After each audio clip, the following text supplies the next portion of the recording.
हम लोग देखते हैं अनुच्छेद 22 गिरफ्तारी एवं निरोध से संरक्षण। इसमें दो बातें हैं, गिरफ्तारी और निरोध से संरक्षण की बातें हैं। और इसमें कहा गया है कि जो गिरफ्तार व्यक्ति होते हैं उन्हें कुछ अधिकार मिलते हैं इस अनुच्छेद के माध्यम से, या अनुच्छेद के माध्यम से जो अधिकार मिलता है, जैसे जो कोई व्यक्ति गिरफ्तार कर लिया गया तो उसे मनमानेपन से ढंग से गिरफ्तार नहीं किया जा सकता है।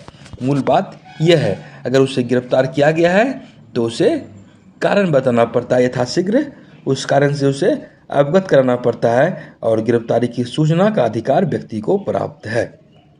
इसके साथ साथ व्यक्ति को अपने स्वेच्छा से अपने रुचि के अनुसार वकील करने का अधिकार है। जो विधि व्यवसायी होते हैं उससे परामर्श लेने का अधिकार होता है।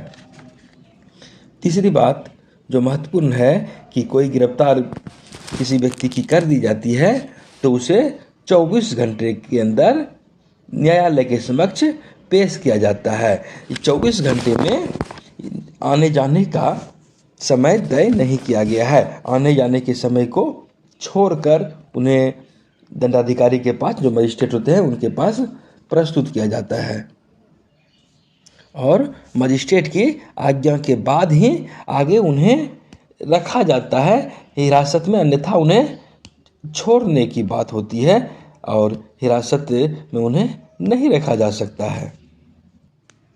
इसके आगे जो देखने वाली बात होती है वह महत्वपूर्ण हो जाती है। यहाँ पर निवारक निरोध की बात होती है। यहाँ पर दो तरह की बातें जो हमें देखने को मिलती है। एक बात होती है कि अपराध होने के बाद उसे सज़ा का प्रावधान उसके लिए, वहीं दूसरी बात यह बात होती है कि कोई अपराध नहीं भी किया गया है और यदि सरकार को लगता है कि इससे समाज को खतरा है तो उसे गिरफ्तार कर लिया जाता है, उसे निवारक निरोध के तहत नज़रबंद कर दिया जाता है। और आप देखते हैं कि ऐसी स्थिति में व्यक्ति को दैहिक स्वतंत्रता की बात नहीं हो रहती है। और सबसे बड़ी बात है कि इस निवारक निरोध को भी हमारे संविधान में मूल अधिकारों में स्थान दिया गया है। और आप जानते हैं कि इसके अंतर्गत किसी भी व्यक्ति को 3 माह तक हिरासत में रखा जाता है, नज़रबंद करके रखा जाता है। जो जहाँ है उसको अपने घर में ही निरुद्ध कर दिया जाता है। ऐसी भी बातें होती है। यदि राज्य को लगता है कि इससे राज्य की सुरक्षा खतरे में है, लोक व्यवस्था खतरे में है, समुदाय की शांति व्यवस्था भंग हो सकती है, तो व्यक्ति को हिरासत में रख लिया जाता है और उन्हें 3 मास तक रखा जाता है। और ये 3 माह की अवधि आगे भी बढ़ाई जा सकती है, बशर्ते कि एक सलाहकार बोर्ड का गठन होता है।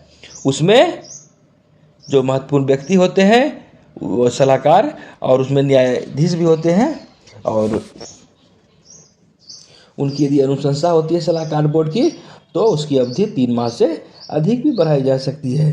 आप देखते हो कि मीसा का नाम सुने होंगे, तो और इसी तरह नासा राष्ट्रीय सुरक्षा अधिनियम, या टाडा आतंकवादी और विध्वंसकारी क्रियाकलाप, पोटा सुने होंगे प्रिवेंशन ऑफ टेररिज्म एक्ट आतंकवाद निवारण अधिनियम 2002 में बनाया गया था। तो इसके तहत जिस व्यक्ति को गिरफ्तार किया जाता है उन्हें अनुच्छेद 22 के तहत वो अधिकार नहीं होता है। और वहीं हम यह भी देखते हैं कि इस तरह की व्यवस्था दुनिया में अन्य देशों में नहीं है। साधारण परिस्थिति में यहाँ तक कि अमेरिका और इंग्लैंड जैसे देशों में भी यह स्थिति नहीं है कि किसी को सामान्य परिस्थिति में शांति के दौरान निवारक निरोध किया जाएगा। और सिर्फ संदेह के आधार पर भी यहाँ कार्यपालिका को यह बहुत बड़ी शक्ति मिल जाती है।